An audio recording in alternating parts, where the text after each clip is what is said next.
Sex presents a problem, which cannot be evaded if one wishes to use its power for development toward the suprahuman. But the mere satisfaction of instinct retards development.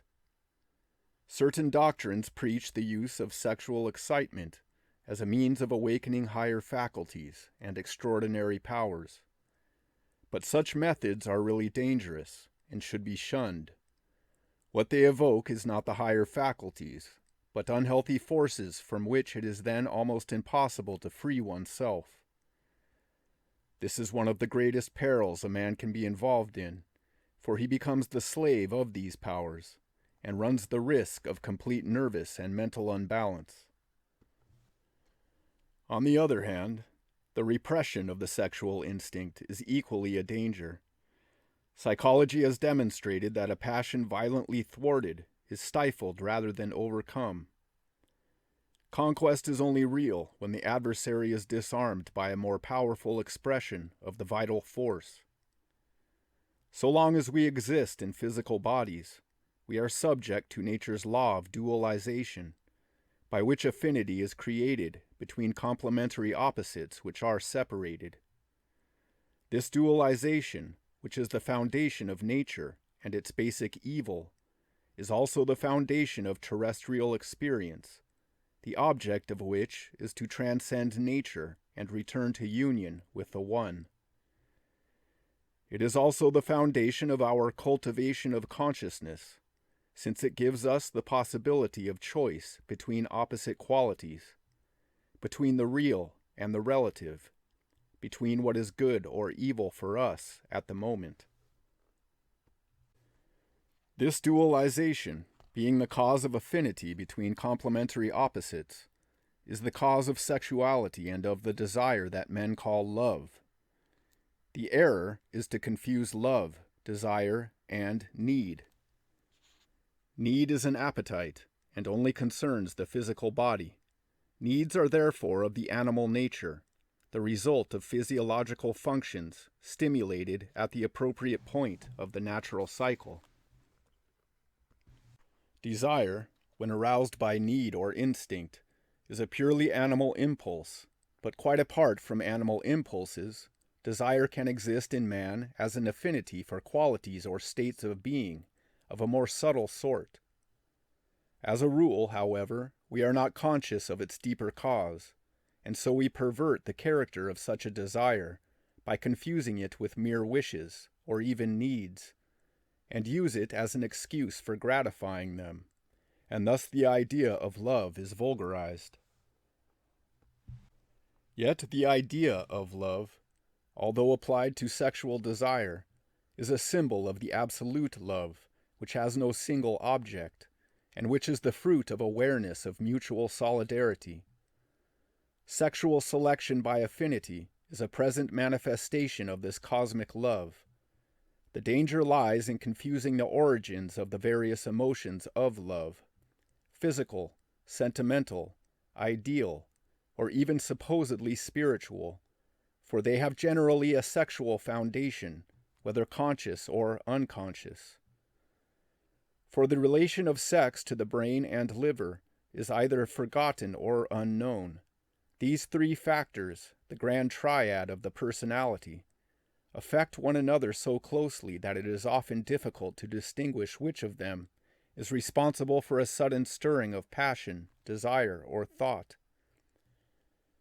If one of them is overexcited or in abeyance, the other two are affected, and produce feelings which the man, unaware of the interaction, takes seriously, not suspecting their physiological origin.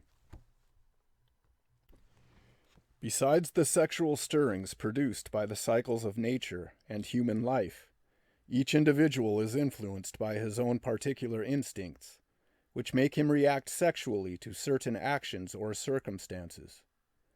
These instinctive characteristics are recorded in the liver, but produce reactions in the sex glands and the brain, and these two, being always in alliance, offer each other excuses for explaining and satisfying the resulting longings.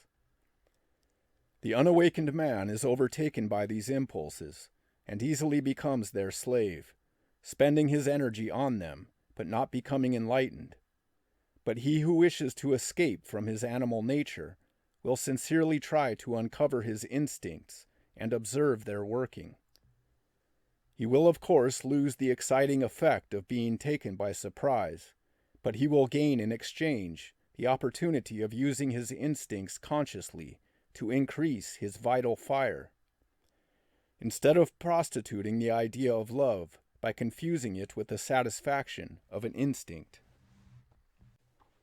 Sexual energy has the same origin as the subtle fire which gives life. It is for man to use it wisely, or else expend it thoughtlessly.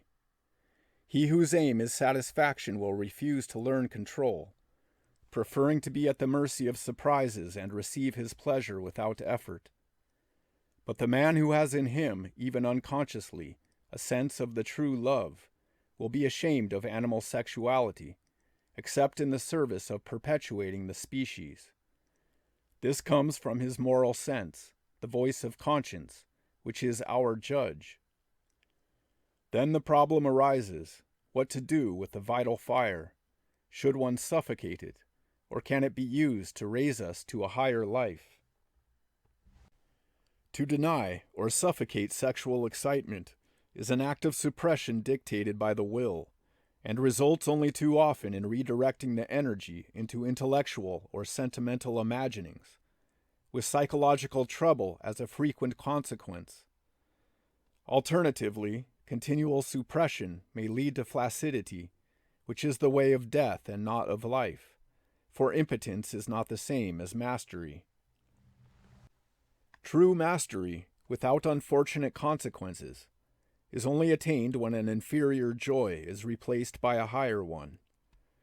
If slavery to sensual pleasure is an animal slavery, on the other hand, conscious desire is of the human realm. Indeed, it is the key to life and liberation once it is clarified, that is, stripped of artificial excuses. That desire, which is the key of life, seeks to increase the vital fire, and can be stirred or exalted either by sexual excitement or by the will to the light. Sexual excitement makes desire hypocritical if it has to excuse itself with aestheticism, sentimentality, and intellectual erotic imaginations. For all forms of eroticism are basically the search for emotional shock. And the cause of this emotional shock is an act which suddenly upsets the balance of our feelings. It violates our normal standard of feelings about morality, or about love and friendship, about reputation or security. Whether the shock is given by pain or joy or anguish, it is always a loss of balance which upsets our natural inertia. The shock is desired for excitement's sake, and if the aim of the excitement is sexual satisfaction, nothing will be gained by the one sensual pleasure. A more conscious being, who looks for a higher joy, will desire the shock in order to strengthen his interior fire. In any case, therefore, to desire an emotional shock is to desire a loss of equilibrium. Any excess can do this, but erotic excess does it to increase the heat of sexual feeling. Erotic perversions are always a compensation for the tyranny of the ego. Masochism is inverted authoritarianism, and the wallowing in degradation is the inversion or mortification of sensual aestheticism. If their aim is only animal pleasure and satisfaction, erotic impulses can debase, but equally, if the intention is the opposite, they can serve like other emotional shocks to enhance consciousness and life. The difference lies in the aim and the mode of application. A man who risks his life for an impersonal cause may find an exaltation in the fear of danger because of the joy of sacrificing his purely selfish security.